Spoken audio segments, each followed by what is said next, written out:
하나님의 말씀은 민수기 6장 8절 말씀입니다.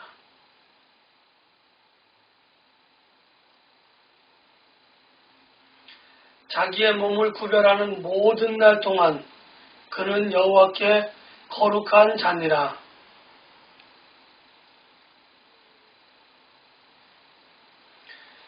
우리가 구약 성서를 창세기부터 지금 쭉 계속해서 살펴보고 있는데, 구약 성서를 통해서 하나님께서는 이스라엘 자손들을, 온 인류를 향한 하나님의 구속의 사역을 보여주시기 위한 표본 집단 혹은 모범 집단이라고 이야기할 수 있겠습니다. 그렇게 선택을 하셨습니다. 이스라엘 자손들을 선택을 하셨는데, 그것을 우리가 선민, 이렇게 이야기를 하고 있습니다. 그러나 하나님께서 이스라엘 자손들을 택하신 것은 이스라엘 자손들이 잘생겨서, 이스라엘 자손들이 말을 잘 들어서 이러한 것이 아니라 하나님께서 무조건적으로 선택하셨다고 하는 겁니다. 그 이스라엘 자손들의 조상으로 올라가 보면 멀리는 아브라함까지, 그렇게 하나님께서 아브라함을 불러내시는 장면까지 우리가 찾아서 올라가 볼 수 있는 겁니다. 하나님께서 이제 이스라엘을 통해서, 이스라엘 자손들을 통해서는 내가 장차 온 인류를 다 구원할 것이고 온 인류를 다 가나안 땅에 드릴 것이다 라고 하는 그 표본 집단으로서, 모범 집단으로서 이스라엘 백성들을, 이스라엘 자손들을 선택하셨는데, 그래서 이스라엘 자손과 하나님과의 관계에 있어서는 그 당시 주변 민족들이나 주변 나라에는 있지 않은, 존재하지 않는 특별한 여러 가지 그런 규례와 법도들이 있습니다. 하나님께서 시내산에서 이제 이스라엘 민족을 향한, 이스라엘 자손들을 향한 규례와 법도를 주셨는데, 그 중에서도 특별히 오늘 본문에서는 여호와께 거룩한 자니라라고 선포하는 그러한 부류의 사람들이 있었습니다. 제사장을 의미하는 것도 아니고요, 제사장을 도와서 그 성막에서 봉사하는 레위인을 의미하는 것도 아닙니다. 우리가 잘 알고 있죠. 삼손과 사무엘로 대표되는 나시린이라고 하는 그러한 부류의 사람들이 성경에 존재하고 있다고 하는 겁니다.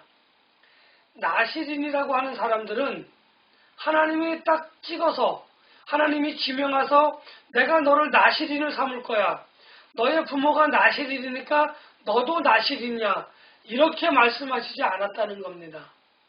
나시린이라고 하는 사람들은 자기가 자기의 결단에 의해서 혹은 부모님의 결단에 의해서 하나님께 일정 기간 혹은 일평생 동안을 바쳐진 사람들을 나시린이라 이렇게 이야기를 합니다. 나시린들이라고 이렇게 이야기를 하는데, 나시린들의 조건은 잠깐 말씀드렸지만 일정 기간을 내가 헌신하겠다라고 작정한 사람들이 있고, 또 어떤 사람들은 내가 내 평생을 하나님께 봉사하겠다 이렇게 작정한 사람들이 있습니다.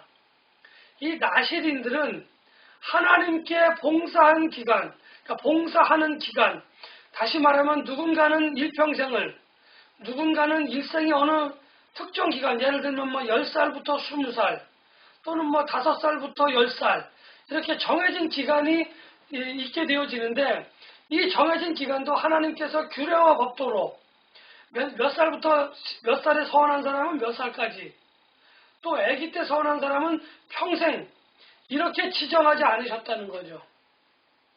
내가 5년이고 1년이고 10년이고 20년이고 30년이고 내가 하나님께 봉사하겠다라고 성막 안에서 내가 봉사하겠다라고 자기가 그 기간을 설정하여 서원하는 겁니다.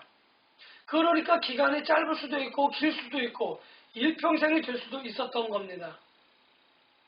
이 서원한 것을 지키는 것에 관해서는 우리가 이미 레위기에서 될 수만 있다고 한다면 서원을 시작하기로 시작한 날짜에 맞춰서, 아니면 그거보다 조금 이르게 준비하였다가 그 기간을 속히 그 서원을 이루라라고 말씀하셨다는 것을 우리는 배웠습니다.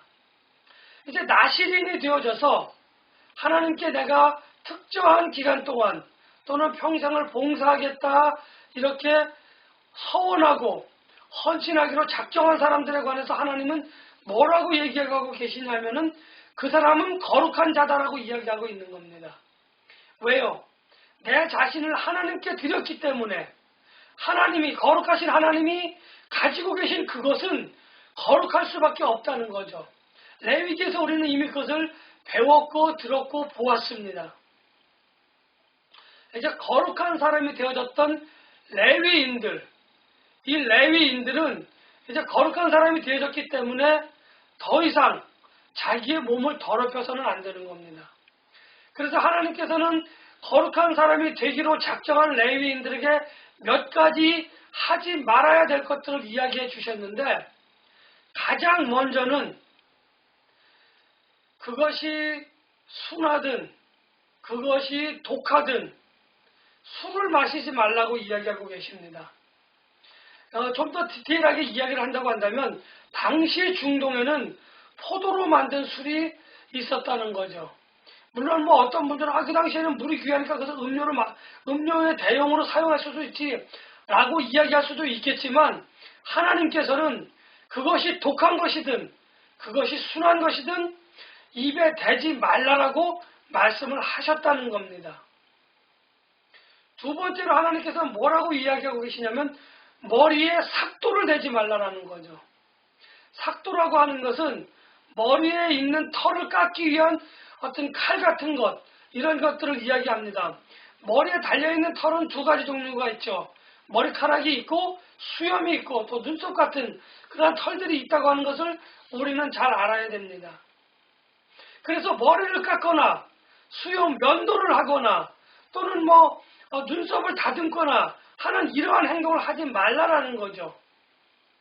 그리고 마지막으로 동물의 시체가 되었든 친한 사람의 시체가 되었든 안 친한 사람의 시체가 되었든 내가 일부러 그것을 만지거나 혹은 그것이 우연히 지나가다 그것이 나에게 닿지 않도록, 접촉되지 않도록 또는 접촉하지 않도록 조심하라라고 하나님께서는 나시린들에게 이야기하고 계시다는 겁니다. 왜 하나님께서는 이 세 가지 조건을 나시린들에게 규례와 법도로 정하셨을까요? 먼저 하나님께서 그들에게 맨 먼저 말씀하신 것을 가만히 살펴보면 하나님께서 그들에게 이야기하신 것은 뭐다? 술을 먹지 말라라는 겁니다. 단순히 술을 먹지 말라라는 거죠. 술이라고 하는 것이 분위기를 띄우기도 하고 술이라고 하는 것이 좀 더 진솔한 이야기를 할 수도 있는 그러한 좋은 대용으로도 사용될 수 있는데 왜 그것을 그렇게 하지 말라고 하나님께서 이야기하셨을까 하는 겁니다. 결론부터 말씀드린다고 한다면 모든 기쁨과 모든 즐거움, 이 세상의 사람들의 모든 것들 행동의 그 기준, 그 근원은 하나님으로부터 말미암는다는 겁니다. 특별히 우리가 술을 마심에 있어서 괴로워서 마시는 경우도 있지만 기쁘고 즐거운 마음에서 마시는 경우도 있다고 하는 거죠. 기쁘고 즐거운 가운데 우리가 술을 마신다고 하는 것은 참으로 즐겁고 좋은 일입니다. 잔치에서 또는 어떤 특별한 좋은 어떤 자리에 술이 있어야 한다고 하는 것은 우리가 금할 수 없습니다. 좋은 것입니다. 그러나 우리가 그 즐겁고 기쁜 그것을 더하기 위하여 술을 마신다고 하는 것은 하나님 입장에서는 용납이 될 수 없는 겁니다. 왜냐하면 우리에게 기쁨을 주시는 이가 하나님이고 우리에게 즐거움을 주시는 이가 하나님이시라는 거죠. 다시 말하면 우리 삶의 희노애락의 모든 것들은 하나님께서 우리들을 위하여 예정해 놓으셨고 우리들을 위하여 베푸시는 것인데 그것을 우리가 술을 마심으로 인해서 그 기쁨의 배가 되어지고 그 슬픔의 반으로 줄어드는 그러한 일은 없다라는 거죠. 슬플 때에 아플 때에 술을 마심으로 인해서 우리의 근심과 걱정, 우리의 고통과 고난이 잠시는 잊어질 수 있습니다. 그러나 술을 마신다고 해서 그것이 없어지나요? 그렇지 않습니다. 또 우리에게 기쁨이 있지만 술을 마실 때의 그 기쁨과 즐거움이 2배, 3배가 될 수 있습니다. 분위기가 무르익어서 2배, 3배의 기쁨을 줄 수 있습니다. 그러나 그것이 계속적으로 지속되어지는 것이 아니라 그때뿐이라고 하는 거죠. 이러한 의미에서 우리에게 영원한 기쁨을 주시는 그 기쁨의 근원인 하나님을 우리가 좀 더 생각하자라고 하는 의미에서 술을 금하신 겁니다. 우리의 고통을, 우리의 고난을 잠깐은 잊을 수 있지만 그 고통과 고난이 우리에게 지속적으로 계속해서 그 순간에 없어져서 말아버리는 것이 아니라는 거죠. 잠깐은 잊을 수 있지만 그것이 지속적으로 우리가 수리깬 이후에는 또 우리들에게 그 문제가 고난과 고통이 지속적으로 다가오기 때문에 술은 우리의 기쁨을 2배, 3배 더해줄 수도 없고 우리의 고난과 고통을 반으로 또는 완전하게 없애줄 수 없다는 것입니다. 그렇다고 한다면 우리의 기쁨을 함께 기뻐해 주시는, 영원히 함께 기뻐해 주시는 하나님을 우리가 잊어서는 안 된다는 거죠. 또 우리의 고통과 우리의 고난을 없앨 수 있는, 없애주시는 그 하나님을 우리가 믿고 더욱더 의지하자라는 겁니다. 그러한 의미에서 술을 가까이 하지 말라 이렇게 이야기하고 있는 겁니다. 또 다음으로 보면은 하나님께서 머리에 삭도를 대지 말라라고 이야기한 것. 우리의 신체 중에서 여러 가지 역할들을 우리가 감당합니다. 다리는 우리가 다른 곳으로 이동할 때에 꼭 있어야 되는 거고요. 손이라고 하는 것은 우리가 무슨 일을 할 때에 꼭 필요한 겁니다. 물론 요즘 가끔 그 영상을 보면 손이 없는 분들이 발로 모든 것들을 해결하는 그러한 부분들을, 그러한 영상들을 우리는 볼 수 있습니다. 또 다리가 없어서 자유롭게 이동할 수 없는 사람들에게 전동 휠체어라든지 그러한 휠체어라든지 다른 어떤 모바일 이큐먼들을 통해서 그들이 원하는 곳으로 마음껏 갈 수 있고 또 굳었던 다리가 의학의 도움으로 다시 걷게 되어지는 그러한 모습들을 우리는 많이 볼 수 있습니다. 그러나 우리에게 있어서 머리가 없어진다고 한다면 우리는 더 이상 생존할 수 없는 겁니다. 이 머리가 우리의 삶에 있어서 인간의 어떤 신체적인 구조에 있어서 미치는 영향은 아무것도 아닌 것 같지만 너무너무 중요한 그러한 우리의 신체 일부라는 거죠. 다시 말하면 모든 것을 진두지휘하는 그러한 어떤 그 기관으로서의 머리는 우리가 무시할 수 없다라는 겁니다. 한쪽 팔이 없어져서 인간은 살 수 있습니다. 다리 두 쪽이 없어도 살 수 없습니다. 우리의 몸뚱아리 중에서 특별한 신장이나 이러한 것들이 망가져도 우리는 어느 정도 살 수 있습니다. 그러나 머리가 없이는 우리가 살 수 없다는 거죠. 머리는 우리 신체 전체를 지배하는 아주 중요한 기관인데, 그래서 하나님께서 우리의 형상을 따라 인간을 만들고 인간에게 하나님께서 스스로 생각하고 스스로 움직일 수 있는 주도권을, 자유를 우리에게 부여해 주셨는데 그것이 머리라고 하는 상징적인 신체적인 구조의 어떤 기관으로서 머리라고 하는 것에 하나님께서 우리들에게 양도해 주셨다라는 겁니다. 그래서 우리의 신체 전체는 우리에게 그 마음대로 할 수 있는 권리가 우리에게 있는 것이 아니고 하나님에게 있는데, 특별히 머리를 통하여 생각하고 머리를 통하여 행동하게끔 하는 그러한 모든 것들을 이 머리 안에 하나님께서 넣어주셨다는 거죠. 그 머리에 칼을 댄다고 하는 것은 하나님께서 우리에게 주신 자율권을 해치는 하나님의 주권에 도전하는 그러한 행위라고 이스라엘 자손들은 생각하고, 또 하나님께서는 그렇게 생각하시고 머리에 삭도를 대지 말라 이렇게 이야기를 하셨습니다. 머리에 삭도를 자의로든 타의로든 댔다가 큰 징계를 받은 사람이 바로 나실인인 삼손이었다고 하는 것을 우리는 알 수 있습니다. 삼손은 머리를 깎이고 또 손발이 결박당하였을 때 하나님께서 그에게 주셨던 그 능력, 그 권한들을 다 빼앗겨 비참한 최후를 맞았다고 하는 것을 우리는 하나님의 말씀을 통해서 잘 보았고 들었고 배웠습니다. 우리는 그것을 기억하고 있어야만 합니다. 우리가 상대방을 존중한다고 하는 것은 그 육신이 강건해서 그 손과 발이 그가 신체적으로 출중해서가 아니라 하나님께서 그에게 하나님의 형상대로 지음을 받은 그에게 하나님의 지정의를 자유롭게 사용할 수 있도록 넣어주신 그 머리를 통해서 그 신체 전체를 통해서 우리가 그것을 바라보며 존중해야 한다고 하는 이유가 바로 여기 있는 것입니다. 마지막으로 하나님께서는 나실인들에게 부정한 것이라고 우리가 일컬어지는 사체, 사람의 죽음 또는 동물의 죽음을 접촉하거나 접촉되지 않도록 조심하라 이렇게 이야기하셨습니다. 사람의 죽은 시체나 동물의 죽은 시체를 하나님께서는 부정한 것으로 그렇게 말씀해 주셨습니다. 부정한 것을 접촉하였다고 하는 것은 성경 말씀대로라고 한다면 접촉하는 그 순간, 가까이 하는 그 순간 그 사람이 비록 정결한 의무를 가지고 정결한 몸이 되었다 할지라도 그 사람은 그 순간 부정한 사람이 되어집니다.